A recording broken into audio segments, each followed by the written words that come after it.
侵犯我妹妹的男人出狱后失踪，警方查到我头上。听说你家连夜灌了300斤腊肉香肠。我镇定自若地笑了。是啊，街坊邻居都吃过，这犯法吗？妹妹婚礼那天侵犯过她的男人出狱了，老子的破鞋都有人要。各位，他就是老子用过的二手货。方大志，这个毁了我全家的男人，大闹婚宴，妹夫家要面子，坚决退婚。我儿子名牌大学生，以后怎么抬得起头？苍蝇不叮无缝蛋，看男的态度，指不定就是好过呢。闲言碎语永远指向的是受害者，可方大志仍不打算放过我们。他像苍蝇一样在我家楼下徘徊，举着喇叭没日没夜地喊：老子用过的破鞋就住那，不搬走，等我呀。谭敏敏，别不好意思，一日夫700日，出来快活呀。他阴魂不散地骚扰着。可奇怪的是，没过几天，方大志离奇失踪了。据说他手机信号最后出现过的地方就是我家附近那条他曾经犯案的小巷里。10年前的冬夜，敏敏就是在这被拖进深渊。那年特别的冷，我抱着妹妹无助痛哭。妈妈受不了刺激，脑梗去世。在妹妹17岁生日这天，我们姐妹毫无准备地成了孤儿。半夜，方大志仍在楼下嚣张高喊：谭敏敏，别躲了，当年敢指控我，就得付出代价。我死死抱住妹妹，捂住她耳朵。她浑身冰凉，一点温度也没有，就像当时我在雪地里找到她时一样。姐，你说我到底做错了什么呢？她抬头看我，眼神里一点生机也没有。我不懂，到底为什么呀？为什么羞耻心反而会成为凌迟受害者的武器？我心如刀割。半夜2点，方大志或许累了，外头终于重回宁静。洗漱完，我回2楼休息。就在半睡半醒间，我忽然听到了床正对面的衣柜里有轻微的动静，像衣服在摩擦，窸窸窣窣的。我开始以为是老鼠，毕竟这里是城中村，周围环境恶劣，卫生条件不如普通商品房。可下一秒，借着昏黄的台灯光，我看到衣柜开合的缝隙间夹着丁点男人的衣服，衣柜里藏着人，一只眼睛正透过缝隙监视着我。我心脏狂跳，吓得浑身哆嗦。方大志今天就穿着老鼠灰色的上衣。我极力克制浑身的战栗，假意翻身，借着被褥的遮挡，摸到枕头边的手机。我以最快速度给妹妹发去一条信息：快跑，方大志来了。我绝对不能再让他伤害敏敏。发出去瞬间，手机发出清脆的叮咚一响。寂静的夜晚，那道提示音是如此突兀，我浑身血液都凝固住了。我没有开静音，来不及了。黑暗里，一双强壮的手已经伸进被子里，狠狠抓住我的脚踝。我被粗暴扯下床。方大志力气大得出奇，他狞笑着将我禁锢住。我拼命挣扎，双腿乱踢，用手肘去推撞，一切都无济于事。他抓住我长发，扯高，然后往地板狠狠一砸。砰！后脑勺剧疼，眼前阵阵发黑，恶心感几乎让人晕厥过去。男人丑陋的脸重影成无数张。我曾无数次想过，如果那天去给大姨送水果的人是我，会怎么样？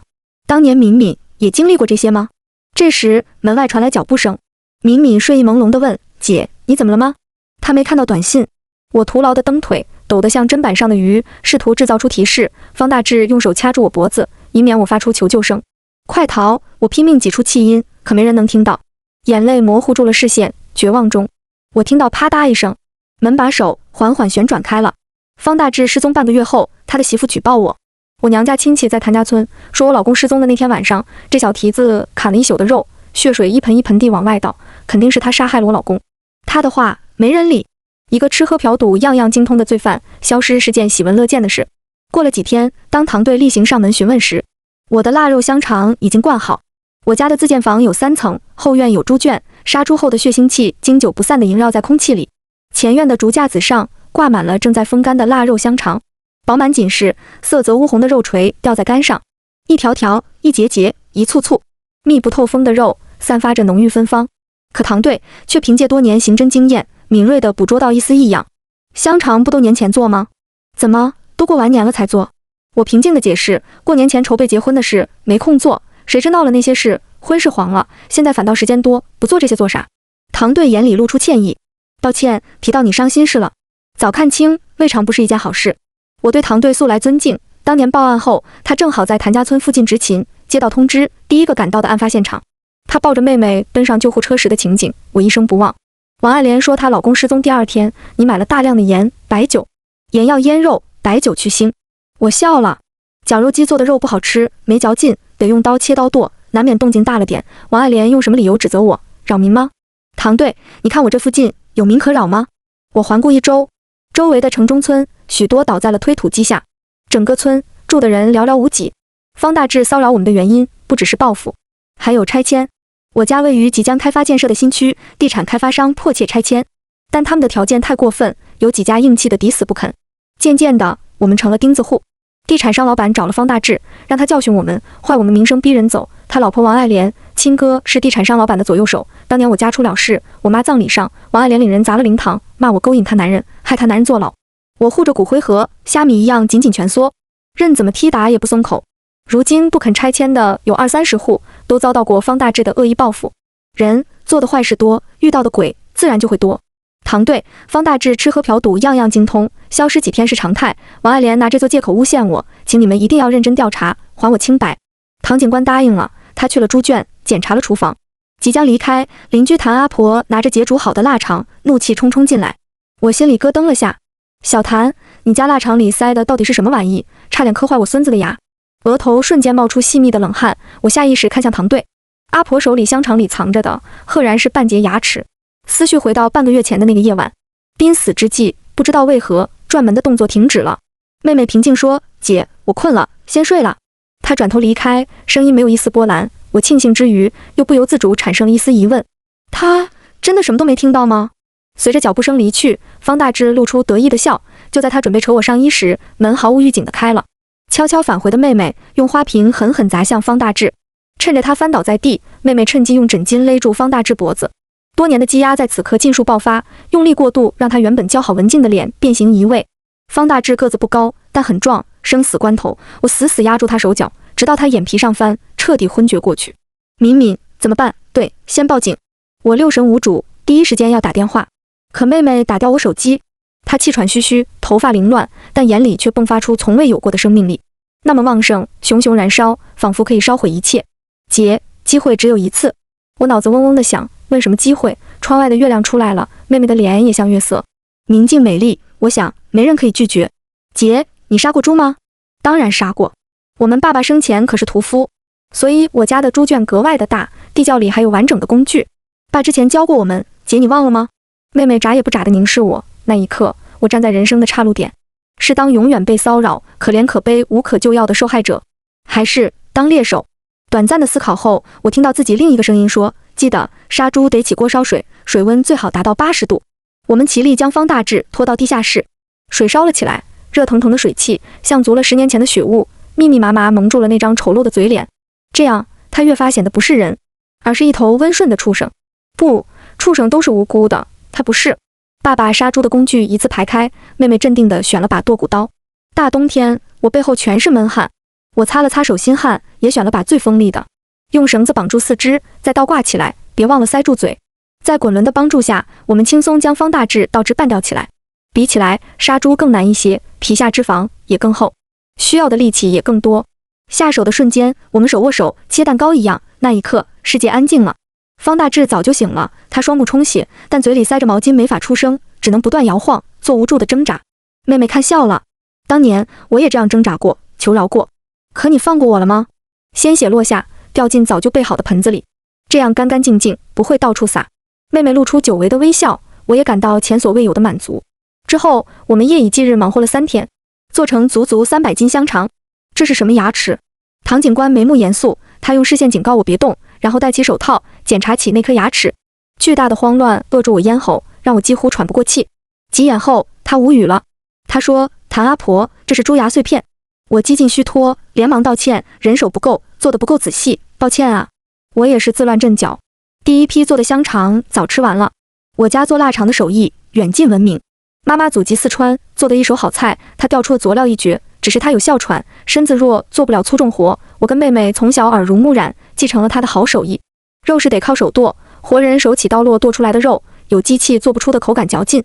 妈妈说过，食物与美食差的就是那口气，活人的烟火气。小火炒香干辣椒、冰糖、姜粉、花椒粉产自自家后院的花椒树，一锅肉拌匀，灌入长衣里，揭盖子，香气喷涌出。我切开一块，妹妹狼吞虎咽咽下，她发出满足的叹气。姐，是妈妈做的味道。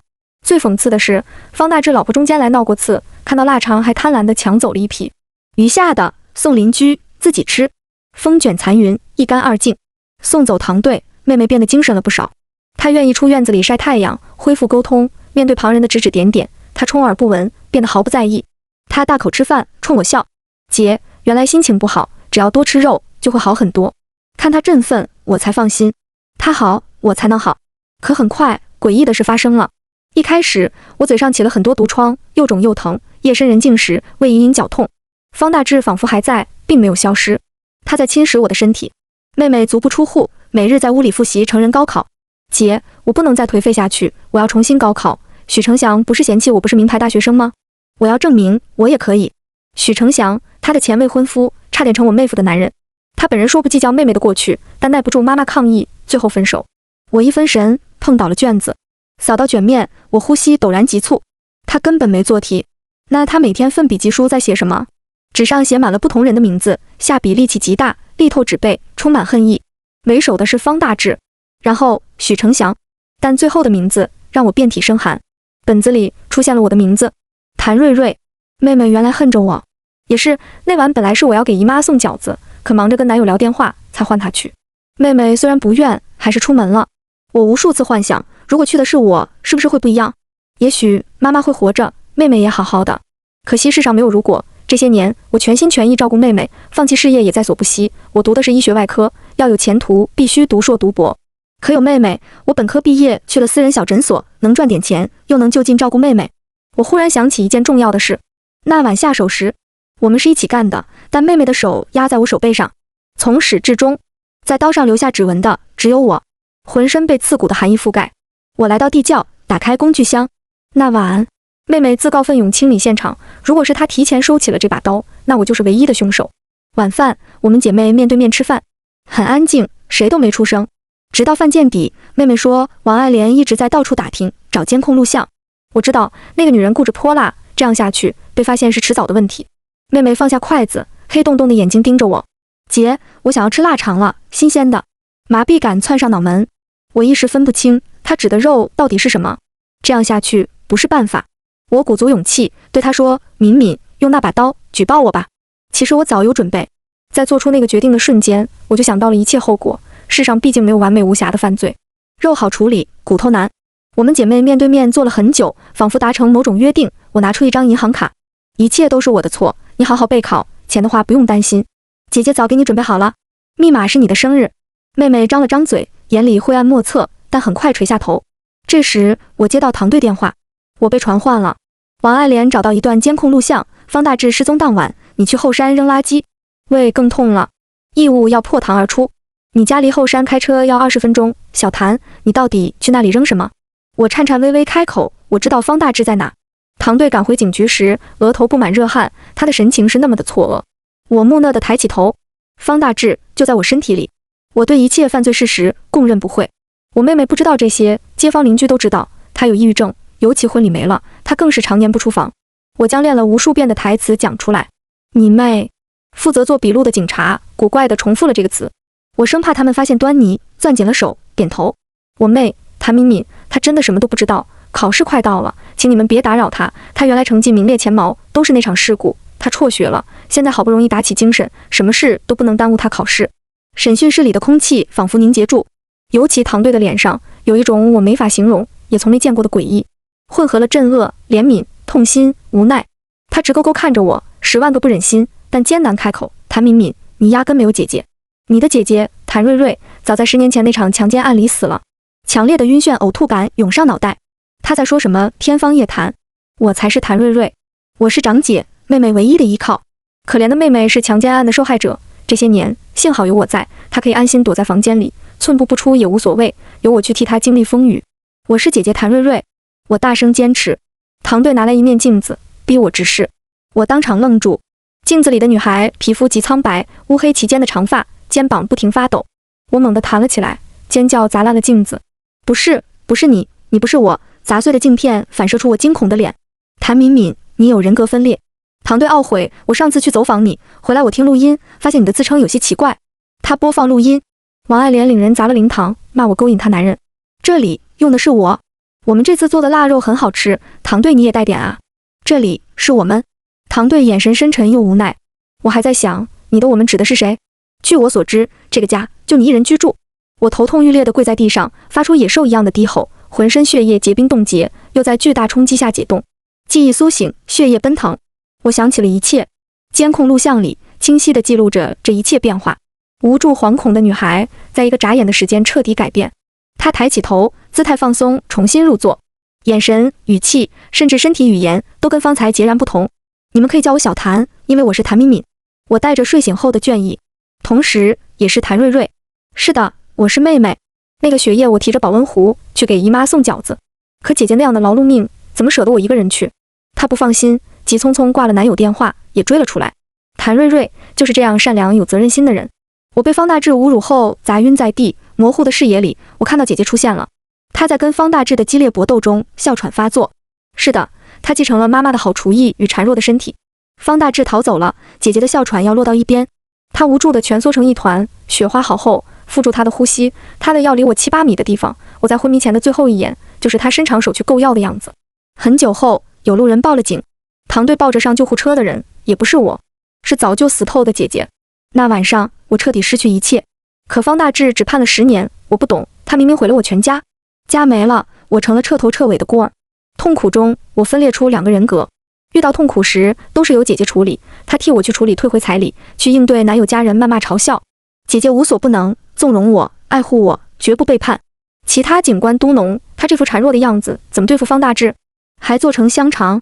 他送的香肠还有很多人没吃，我们第一时间就检查过了，纯猪肉。王爱莲也吃过，吓得她去洗胃了。吃过的人体内也没查出问题，我看他是严重幻想症，幻想了一切，应该送他去精神病院，而不是警局。可一个消息让所有人脸色变了，谭敏敏后山扔的袋子被找到了，大家面面相觑，里头有方大志的血迹与衣物，就是那件我在柜子夹缝里看到过的老鼠灰色上衣。知道这个消息，我也愣了，难道那晚柜子里真藏着人？我真搏斗过，我分不清现实与幻境，姐姐不出来，许多事我压根不知道。唐警官抓到重点，难道你们的记忆不互通？谁使用身体，谁才有那段时间的记忆，但我们都相信彼此，不会留有秘密，我们会将每天做了什么写在日记本里。我痛苦回忆，仔细交代。姐姐去抛的骨头，她说剩下的骨头分了6次抛，后山山里、宁德路的焚烧厂、江里，可唐队按照本子里的地址找过去，却一无所获。我们去你说的点找过，压根没有骨头。而且方大志的手机信号最后消失的地方是在巷道，不是你家。我懵了，姐姐在日记里写的，难道是假的？那她为什么要骗我？消失的方大志究竟去了哪？如果方大志一天不找到，我就一直会是嫌疑人。我到底是不是杀人犯？这桩扑朔迷离的案子被媒体大肆报道，大家称之为腊肠杀人案，因为太过耸人听闻，第一时间吸引了网友视线，热度居高不下，从此无法直视腊肠。我看也是这女的傻，为啥不搬走啊？可笑，为什么不是加害者离开？受害者做错了什么要离开从小长大的家？搬家不需要钱，你给？什么时候人身保护禁止令可以真正实施起来？精神伤害也是伤害，他的精神病是被恐吓刺激出来的。方大志自作自受，不值得同情。我成了警方与医生的观察物，摄像头记录我每一天的衣食住行，每一句话，每一个表情。因为我精神病人的身份，如果警方再找不出证据，我将被无罪释放。请来的心理医生观察我数日，最后提出一个大胆可能，他身上还不止一个人格。他的行为模式看似是2个人。姐姐爱看书，爱做饭，社交能力较强，出去打工时的基本是她。妹妹不爱出门，对高考有很大执念，天天读书做题。但在家里，我们找到了许多她喝过的酒，还有空的酒瓶。姐姐有哮喘，行为上注重养生，滴酒不沾。妹妹也没有喝酒的习惯，那这些酒谁喝的？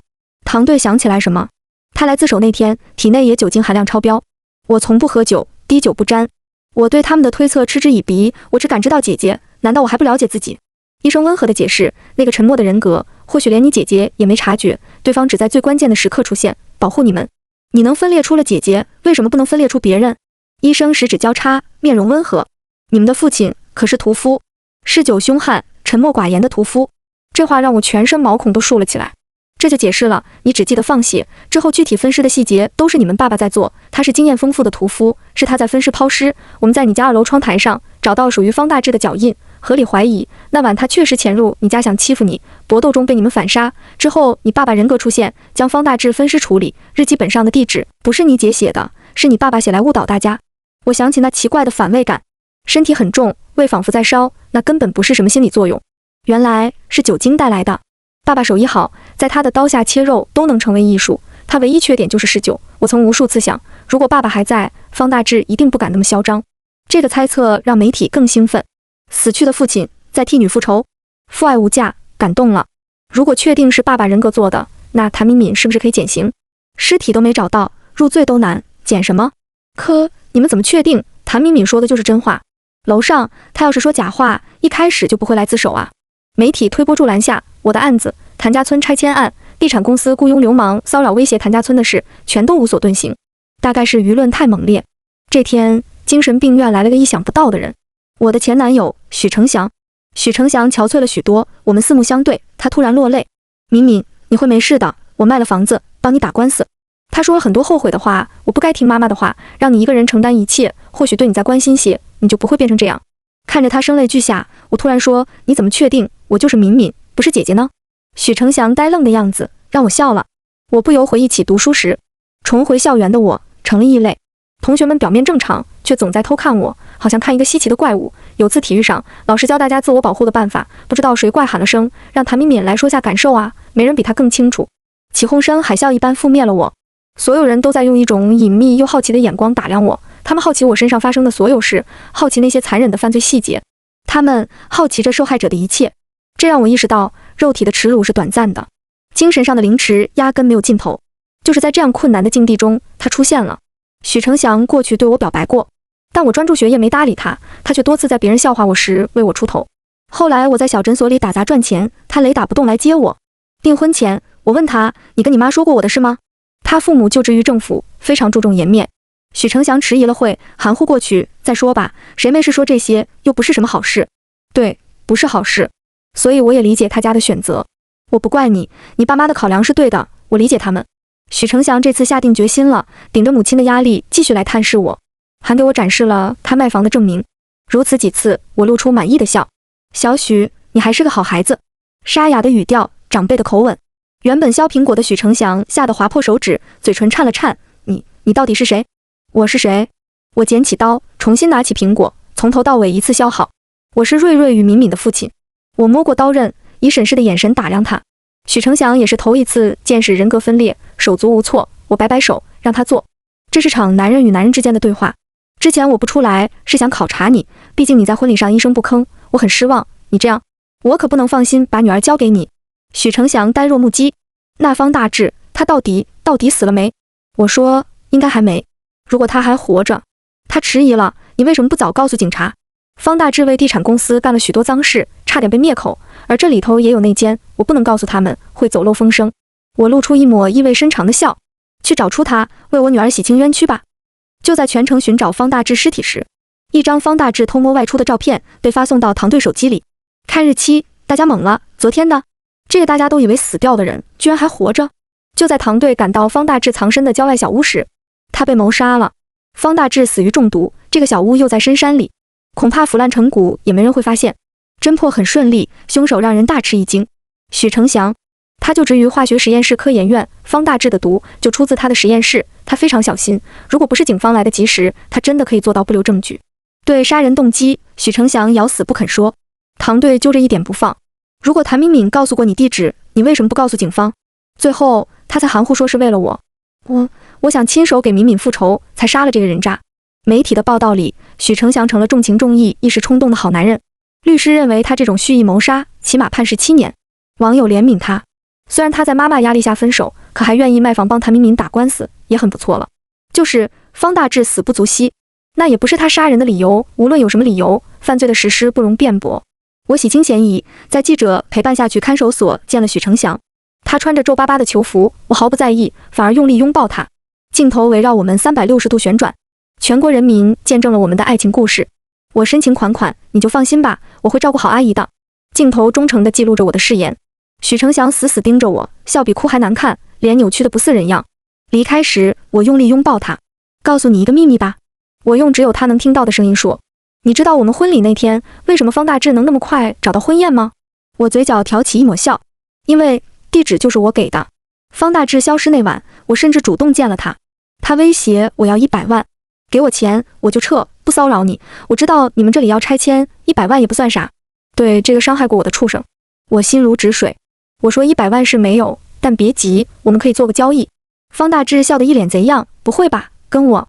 谈判桌上只有对手，没有敌人。我可以选择杀了他，也可以利用他。我淡定说，我知道你那么急迫要钱，是你帮王老板赶拆迁户时身上又背上了事儿，你怕被灭口，所以需要钱逃跑。但你也看到了，谭家村拆迁推进很慢，等我拿到拆迁款，你估计又要进监狱了。被我说中，方大志满脸烦躁。我的男友许成祥，他家在东郊有2套房子，配合我的计划，我帮你拿到100万。他表情古怪，你男友会舍得给钱我？对我他不舍得，对你肯定舍得。月光下，我微笑，与魔鬼一起。你那不是有他很多把柄吗？他眼里错愕，但很快明白过来。你说要我怎么做？要闹大，闹越大，闹得人尽皆知，这样要的钱才越多。我的声音森冷无比。首先，你需要消失。我曾经以为许成祥是我的救赎，在一起后，我也竭尽全力去争取他妈妈的认同。可他家对我依旧很不满。我有次听到他妈跟邻居嘀咕，别看他装的朴素，实际上可会用我儿子的钱了，败家女。可我从没向许成祥要过钱，平日开销也是各管各的。偶然机会，我看到了许成祥的打款信息，那个汇款人名字让我浑身战栗。方大志，他为什么会给罪犯打款？他们之间有什么关系？我调查了记录，发现许成祥从大学就开始给方大志户口打钱。我还在他房间里找到了方大志写来的威胁信。我这才知道当年强奸案的真相。原来当年许成祥想追我，我没搭理。他少爷脾气不服气，听人怂恿，雇佣了流氓吓唬我，想来个英雄救美。难怪我一直想不通，方大志喝酒的餐馆在城东，为什么大老远打车来谭家村？原来他是被雇来的。可那天雪太大了，许成祥出门前被妈妈叫住，他没出门。方大志喝高了酒，没人阻止，假戏真做犯了案。许成祥一个小小的恶念，改变了所有人的命运，准确说是我家的命运。